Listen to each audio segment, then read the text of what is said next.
Hello dear students, કેમ છો બધા? મજામાં? તો હવે આપણે મેથ્સમાં આગળ જોઈએ અને ચેપ્ટર નંબર 5 જેનું નામ છે રેખા અને ખૂણા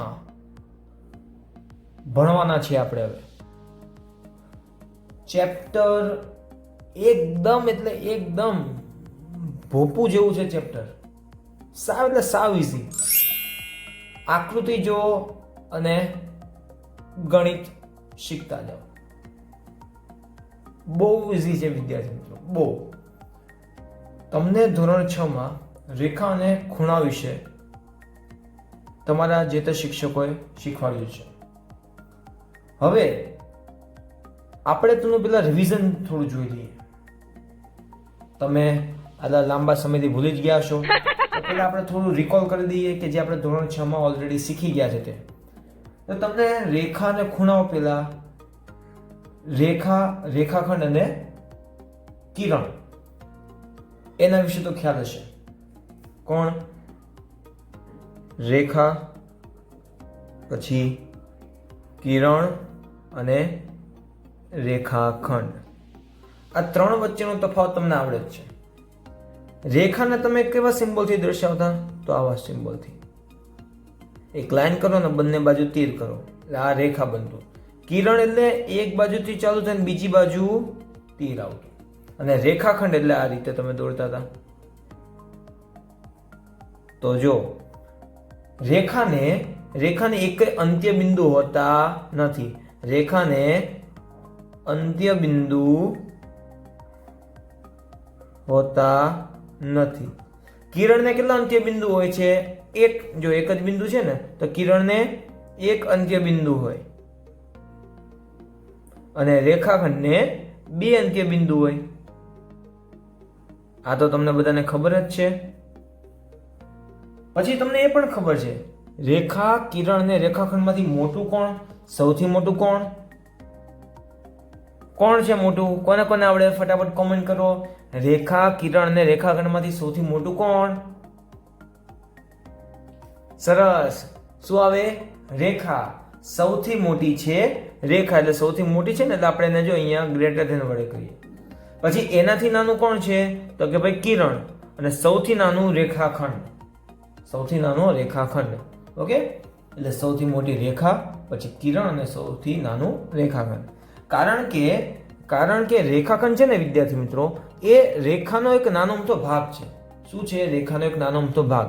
કારણ કે તમે જો આમ રેખાખંડ હોય, આમ આ રેખાખંડ છે એને તમે બંને બાજુ અનંત સુધી લંબાવી શકો. ક્યાં સુધી? અનંત સુધી. એટલે જો આ રેખાખંડ છે, રેખાખંડ આ ધારો કે આ મોટી રેખા છે, એનો નાનો મોટો ભાગ થયો ને, તો પછી એટલે રેખાખંડ સૌથી નાનો, એનાથી મોટું કિરણ, એનાથી મોટું રેખા. રેખાને એક પણ અંત્ય બિંદુ હોતા નથી. કિરણને એક અંત્ય બિંદુ અને રેખાખંડને 2 અંત્ય બિંદુ હોય છે. ઓકે, તો આ તો તમને ખબર હતી જ. હવે આની ઉપરથી આપણે એમ કેવું હોય તો કહી શકાય કે રેખાખંડ છે એ રેખાનો એક ભાગ છે, એટલે નાનો ટુકડો છે. કારણ કે જોયું આ રેખા છે, રેખામાંથી નાનો આમ 2 બાજુથી આમ કટ કરી નાખું તો આપણને શું મળી જાય? રેખાખંડ. ઓકે, રેખાના વચ્ચેથી 2 ભાગ પાડનો આમ તો 2 શું મળી જાય? કિરણ મળી જાય ને. તો આ રીતે આપણે રેખામાંથી કિરણ અને રેખાખંડ દોરી શકીએ છીએ. રેખા છે ને અનંત સુધી લંબાવી શકે વિદ્યાર્થી મિત્રો, અનંત સુધી. કિરણ શું થાય? એક બિંદુથી ચાલુ કરીને એક દિશામાં અનંત સુધી વહે, એક દિશામાં. અને રેખાખંડ તો નાનો અમથો ભાગ હોય. શું હોય? નાનો અમથો ટુકડો છે. ઓકે, તો આ વાત હતી રેખા, કિરણ અને રેખાખંડ. હવે આપણે આગળ જોઈએ. હવે મને એમ કહેજો કે આપણે રેખાખંડ તો નાના મોટા ગમે તેવા દોરી શકીએ. હવે હું જો એક રેખાખંડ લઉં, આ રીતે લીધો, અને અહીંયાથી જો એક બીજો રેખાખંડ દોરું, તો જો તો આ 2 રેખાખંડની મદદથી આ શું બન્યો? એક ખૂણો બન્યો. શું બન્યો? આ ખૂણો બન્યો. શું બન્યો? ખૂણો. એવી રીતે જો આમ બે રેખા હોય વિદ્યાર્થી મિત્રો, આ રેખા એની મદદથી પણ જો ખૂણા બને છે, કેટલા ખૂણા બન્યા? 4. એટલે જો બે રેખાખંડ અથવા તો બે રેખા ભેગા થાય ત્યારે શું બને છે? ખૂણો બને છે. ત્યારે ખૂણો બને છે. એટલે આપણે આવું લખી શકીએ કે બે રેખાખંડ અથવા તો રેખાની મદદથી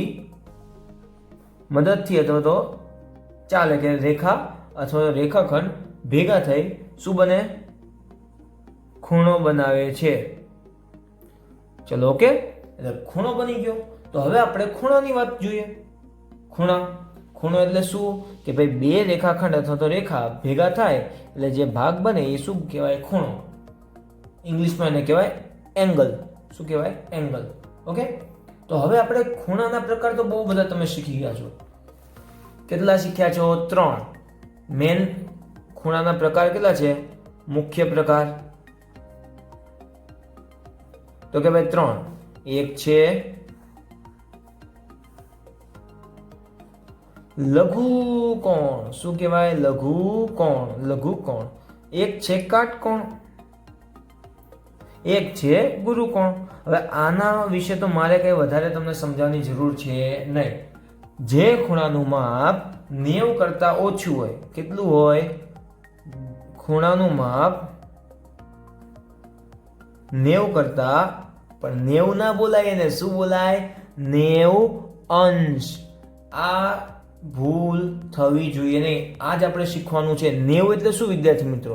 90 રૂપિયા, 90 પૈસા, 90 મીટર નહીં, 90 અંશ. કારણ કે ખૂણો છે હંમેશા અંશમાં મપાય અને ઇંગ્લિશમાં તેને શું વંચાય? ડિગ્રી. શું વંચાય? ડિગ્રી. એટલે આપણે ખૂણાનું માપ ડિગ્રીમાં વાંચીએ છીએ. એટલે જો જે ખૂણાનું માપ 90 અંશ કરતા નાનું હોય તેને શું કહેવાય? લઘુકોણ. હવે કાટકોણ કોને કહેવાય? તો કે ભાઈ ખૂણાનું માપ 90 અંશ હોય, ફિક્સ 90 અંશ, તો તેને કહેવાય કાટકોણ. અને ગુરુકોણ કોને કહેવાય? તો ભાઈ ખૂણાનું માપ 90 કરતા વધારે હોય. ખૂણાનું માપ 90 કરતા વધારે તેને શું કહેવાય? ગુરુકોણ. આ તો તમને બધાને આવડે જ છે, તો આમાં આપણે વધારે ડીપમાં જતા નથી. ઓકે, તો પણ તો એક ઉદાહરણ જોઈ લઈએ કે જો ધારો કે આ ખૂણો છે, ખૂણો કેટલાનો છે? 45 નો છે. તો આને શું કહેવાય? લઘુકોણ. હવે વિદ્યાર્થી મિત્રો જો તમને એક એક્ઝામ્પલ દ્વારા સમજાવું કે બે રેખા આમ છે, અત્યારે કે બે રેખાખંડ આમ છે, એકબીજા ઉપર છે, એટલે બંને અત્યારે જો આ રીતે જોવા જાઓ તો બંને રેખાખંડ કે તમારે જે લેવું હોય, આપણે રેખાખંડ લઈએ તો બે રેખાખંડ વચ્ચેનો ખૂણો કેટલો કહેવાય? ખબર? 0 અંશ. બરાબર. હવે કોઈ પણ ખૂણો લઘુકોણ ક્યારે કહેવાય? તો જો આમ કરીને ધીમે ધીમે તમે જો આ બે પેન વચ્ચેનો ખૂણો બને ને, તો કે જ્યાં સુધી માપ 89 સુધી હોય, કેટલું? 89 અંશ, ત્યાં સુધી એ બધા ખૂણા કેવા કહેવાય? લઘુકોણ. બરાબર.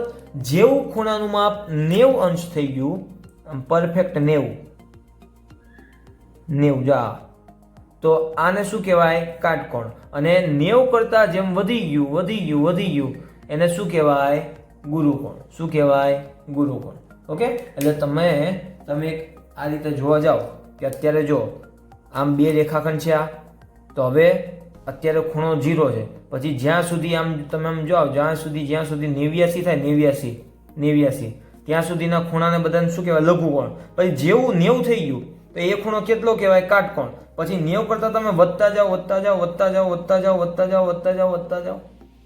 તો એ બધા કેટલા કહેવાય? ગુરુકોણ. કેવા કહેવાય? ગુરુકોણ. ઓકે, તો લઘુકોણ, કાટકોણ અને ગુરુકોણની આપણને સમજ છે જ. હવે ખૂણાના નામ, તમને ખૂણો હોય ખૂણો તો તમે એનું નામકરણ તો કરો છો ને. ધારો કે જોજો હું એક અહીંયા ખૂણો દોરું, ABC. બરાબર, અહીંયા ખૂણો છે તો આને શું વંચાય? તમે આમ લખશો ખૂણો ABC. જો વિદ્યાર્થી મિત્રો આ છે આજે અમે આ કર્યો ને ઊંધો સાતળો, એ શું છે? ખૂણા માટે નિશાની વપરાય, સંજ્ઞા, કે ખૂણાને ગણિતની ભાષામાં આ રીતે દર્શાવાય અને વંચાય શું? ખૂણો ABC. હવે અમુક જગ્યાએ ખાલી આમ જ લખેલું હોય ખૂણો B, તો આપણે ચિંતા કરવાની જરૂર નથી. આ શું છે વિદ્યાર્થી મિત્રો? પરિસ્થિતિ પ્રમાણે ખૂણાનું નામ બદલાય. પરિસ્થિતિ પ્રમાણે આપણે ખૂણાનું નામ લખીએ. જો એક તમને સિમ્પલ ઉદાહરણ આપું, બહુ મસ્ત ઉદાહરણ, તમારા મગજમાં ઉતરી જશે. હવે આ જે ખૂણો છે એને ખૂણો B પણ કહેવાય ને ખૂણો ABC પણ કહેવાય. તો તમને એમ થાય કે સર આ તો બંને અલગ અલગ ના કહેવાય? નહીં, હું તમને એમ કહું કે તમારું નામ જે હોય તે, ધારો કે મારું નામ લઉં તો કે ભાઈ મારું નામ, ખાલી નામ પૂછો તો હું શું કહીશ? ચિંતન. મારું નામ શું છે? ચિંતન. હવે મને કોઈ એમ પૂછે કે તમારું આખું નામ શું થયું? તમારું આખું નામ શું છે? તો હું લખીશ ચુડાસમા ચિંતન મુકેશભાઈ. જોજો આપણે સમજવાનું છે કે આમાં કન્ફ્યુઝન થવાનું નથી. તો હવે જો ખાલી મારું નામ પૂછે તો હું કહીશ ચિંતન, પણ મારું આખું નામ પૂછે તો શું કહેવાય? ચુડાસમા ચિંતન મુકેશભાઈ. તો હવે આમાં મારા નામમાં કંઈ ફેરફાર થયો નહીં. હું ખાલી ચિંતન લખું તો એ મારું ખાલી શું થાય? નાનું નામ કહેવાય. અને હું અટક અને પપ્પાના નામ સાથે નામ લખું તો એ મારું શું કહેવાય? ફૂલ નેમ કહેવાય. તો આમાં પણ વિદ્યાર્થી મિત્રો એ જ છે. જો આવું હોય, આવું ખૂણો B લખે તો એ તમારે શું સમજવાનું? એ ખાલી ખૂણાનું નામ પૂછ્યું. અને ABC એટલે ધારો કે આમ આખો ખૂણો લખે તો તમારે શું સમજવાનું? કે અહીંયા આખું નામ છે, ખૂણાનું આખું નામ, આ સરનેમ, આ ખૂણાનું નામ અને આ પપ્પાનું નામ, આપણે એવું ધારવાનું. આ તો ખાલી તમને સમજ પડે એટલે કહું છું. આવું આવે નહીં કે આ ભાઈ આ સરનેમ છે, આ તમારું નામ ને આ પપ્પાનું નામ, એવું નથી. આ તો ઉદાહરણ તરીકે. ઓકે, મગજમાં તરત હવે તમને ઉતરી જાય. આ આખું નામ છે અને આ ખાલી નામ છે. આ ખૂણાનું તમે ખૂણો B લખો તો એ ખાલી નામ, અને ABC લખો તો આખું નામ. ઓકે, તો આ હતી ખૂણાની વાત. 3 ખૂણા જોઈ લીધા. હવે આપણે ચેપ્ટરમાં આગળ વધીએ અને ખૂણાના અન્ય પ્રકાર સમજવાના. ખૂણાઓના અન્ય પ્રકાર. હવેથી જો એમ કહું કે હવેથી ચેપ્ટરની મેઇન શરૂઆત થાય છે. એટલે અત્યાર સુધી તો આપણે બેઝિક જોઈ લીધું. હવે ખાસ ધ્યાન, અહીંયા મગજ ખુલ્લું. એકવાર આખો વિડીયો જો એટલે તમને ખૂણાઓના અન્ય પ્રકાર અને બધી થિયરી આવડી જ જશે. એકવાર શાંતિથી ધ્યાન આપો, બીજી વાર જોવાની જરૂર નહીં પડે, ગેરંટી. પણ શાંતિથી જોજો. તો હવે આપણે મેઇન થિયરીની શરૂઆત કરીએ. તો હવે ખૂણાઓના અન્ય પ્રકારમાં વિદ્યાર્થી મિત્રો અહીંયા આપણે અત્યારે ભણવાના છે કોટિકોણ. જોજો, કોટિકોણ શું ભણવાના છે? કોટિકોણ. તો કોટિકોણ એટલે શું? તો વિદ્યાર્થી મિત્રો કે જો કોઈ પણ બે ખૂણાના માપનો સરવાળો 90 અંશ થાય તો તે ખૂણાઓને એકબીજાના કોટિકોણ કહે છે. તમે કહેશો સર આ તો આટલી મોટી વ્યાખ્યા કેમ યાદ રાખવી? પરંતુ આપણે ગણિતમાં વ્યાખ્યા યાદ રાખવાની ના હોય, આપણે કોન્સેપ્ટ ક્લિયર હોવો જોઈએ. હા, વ્યાખ્યા તમને પૂછે તો તમને આવડવી જોઈએ, પણ આપણે એમ યાદ ન રાખવાનું નથી. આપણે કોન્સેપ્ટ ક્લિયર હોવો જોઈએ, એની ઉપરથી વ્યાખ્યા બની જાય. જો હવે હું સમજાવું કઈ રીતે. કોટિકોણ એટલે અહીંયા કોટિકોણ એટલે તમારે એક જ શબ્દ યાદ રાખવાનું,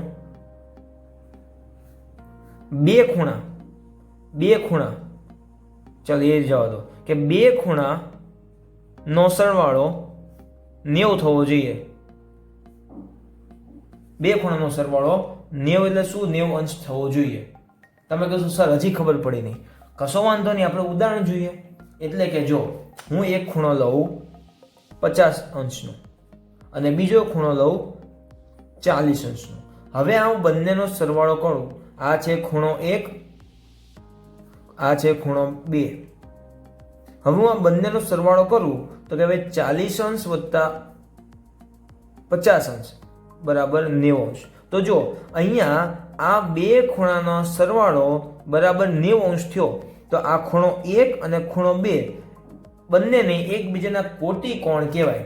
શું કહેવાય? કોટી કોણ કહેવાય. એટલે તમને પૂછે કે ભાઈ આ ખૂણો 1 છે એનો કોટી કોણ કોણ છે? તો કે ભાઈ 40 બરાબર. ખૂણા 2 નો કોટી કોણ? તો કે ભાઈ 50 ડિગ્રી અંશ. આવડી જાય? આવડી જાય. શું યાદ રાખવાનું? જો બે ખૂણાના માપનો સરવાળો 90 થાય તો તેને કહેવાય કોટી કોણ. શું કહેવાય? કોટી કોણ. શું કહેવાય? બોલો મારી સાથે. કોટી કોણ. ક્યારે બને કોટી કોણ? બે ખૂણાનો સરવાળો 90 થાય. જો હવે હું તમને એક સિમ્પલ ઉદાહરણ આપું.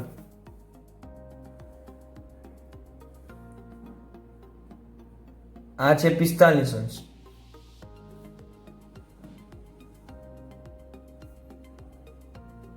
આ છે 45 અંશ. આને આપણે નામ આપીએ બી, આને નામ આપીએ સી. તો જો અહીંયા ખૂણો બી કેટલાનો છે? 45 અંશ. ખૂણો સી કેટલાનો છે? 45 અંશ. તો જો તો બી અને સી નો સરવાળો કરો કેટલો થાય? 90. તો ખૂણો બી અને ખૂણો સી એકબીજાના શું કહેવાય? કોટી કોણ. શું કહેવાય? કોટી કોણ. ઓકે, આવડી જાય. હવે આની ઉપરથી તમને ન્યુમેરિકલ એટલે દાખલા કેવા પૂછે ખબર છે? કે એક ખૂણો એ અને ખૂણો બી એકબીજાના કોટી કોણ છે.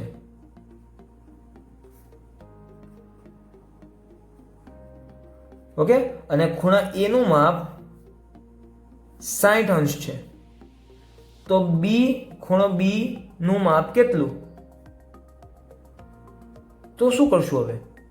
તો તમને મગજમાં ફિટ થવું જોઈએ. જો એ અને બી એકબીજાના કોટી કોણ છે એટલે ખૂણા એ અને ખૂણા બી નો સરવાળો કેટલો થાય? તો કે ભાઈ 90 અંશ. તો ચલો, ખૂણો એ નું માપ કેટલું છે? 60 અંશ. બી આપણને ખબર નથી, બરાબર 90. તો હવે પ્લસ 60 આમ જાય તો ખૂણો બી કેટલાનો આવે? 90 માઇનસ 60 30 અંશ. તો આવી ગયો આપણો જવાબ. આવી રીતે તમને 1 માર્કમાં પૂછે. આવડી જાય? આવડી જાય. તો પછી આ વાત હતી કોટી કોણની. કોને ખબર પડી ગઈ? જેને જેને ખબર પડી ફટાફટ લાઈક કરો, કોમેન્ટ કરી તો કોમેન્ટ કરો. ક્લિયર? તો હવે આપણે આગળ જઈએ. પરંતુ એની પહેલા હું તમને એક સવાલ પૂછું કે શું બે લઘુકોણ કોટી કોણ હોઈ શકે? Question mark. શું બે લઘુકોણ કોટી કોણ હોઈ શકે? તો તમને ઈચ્છા પડે એવો એક લઘુકોણ લઈ લો. લઘુકોણ લઈ લો. લીધો? એનું માપ વિચારી દો. હા સર, વિચારી દીધું.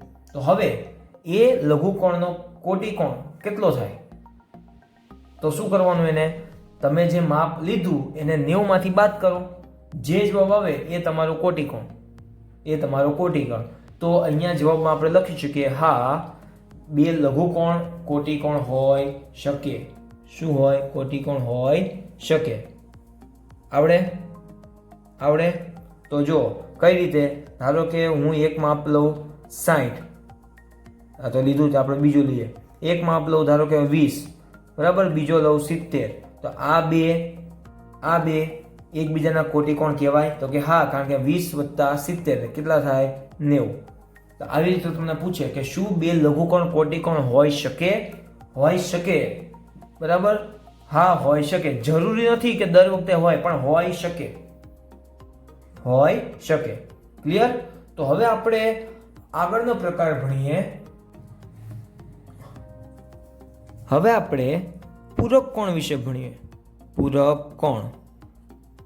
તો આગળ આપણે જોયું કે જો ભાઈ બે ખૂણાનો સરવાળો 90 અંશ થાય, જો બે ખૂણાનો સરવાળો 90 અંશ થાય તો એને આપણે કોટી કોણ કહેતા હતા. પરંતુ જો હવે આપણે એમ કરીએ કે બે ખૂણાના સરવાળા બરાબર 180 લઈ લઈએ, એટલે કે જો બે ખૂણાનો સરવાળો 180 અંશ થાય તો એને શું કહેવાય? તો એને એકબીજાના પૂરક કોણ કહેવાય. કાંઈ અઘરું છે નહીં. જો બે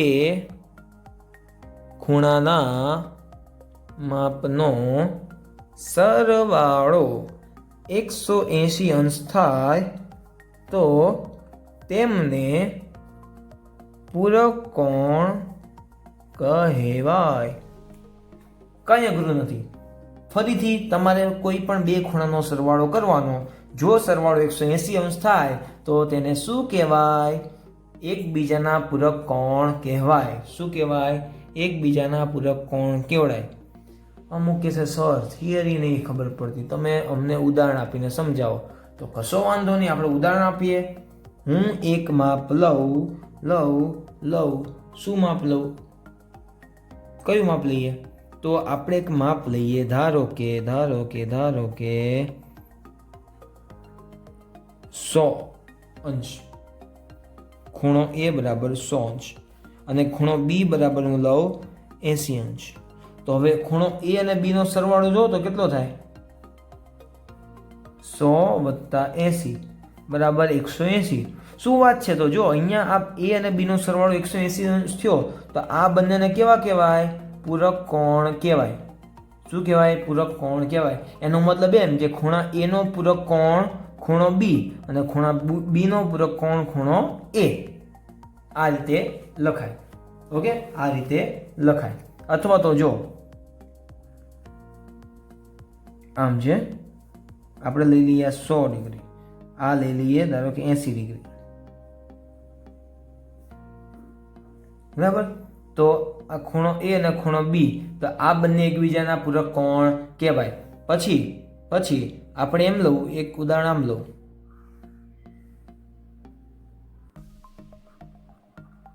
આ ખૂણો એ,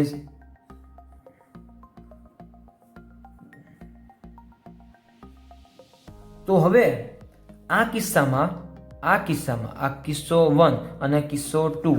તો કિસ્સા 1 માં શું એ અને બી એકબીજાના પૂરક કોણ કહેવાય? તમે કહેશો હા કહેવાય. કારણ કે ખૂણા એ અને બી નો સરવાળો કેટલો થાય છે?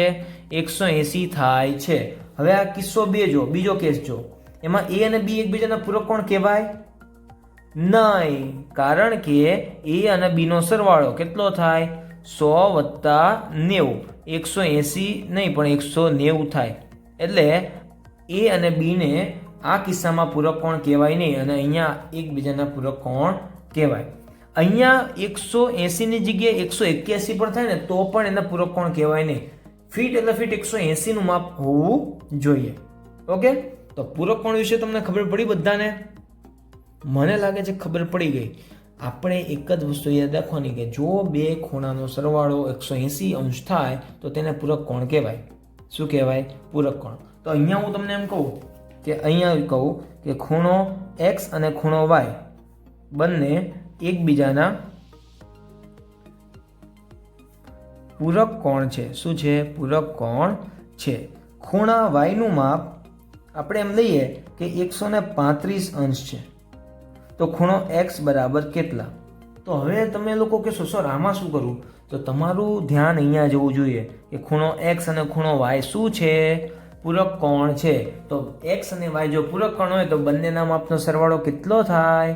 તો તમે કહેશો સર 180 અંશ થાય. તો હવે જો આપણી પાસે x નું માપ શોધવાનું છે, y નું માપ કેટલું છે? 135 અંશ બરાબર 180. તો ખૂણો x બરાબર શું થાય? 180 - 135 કેટલા થાય? 45 અંશ. કેટલા થાય? 45 અંશ. તો ખૂણો x મળી ગયો તમને 45 નો. તો આની ઉપરથી જો આપણે ખૂણાનું માપ પણ શોધી શકીએ. ઓકે, આવડી જાય કે નહીં? પાકું? તો હવે હું તમને એવો સવાલ પૂછું કે ભાઈ શું બે કાટકોણ એ પૂરક કોણ બને?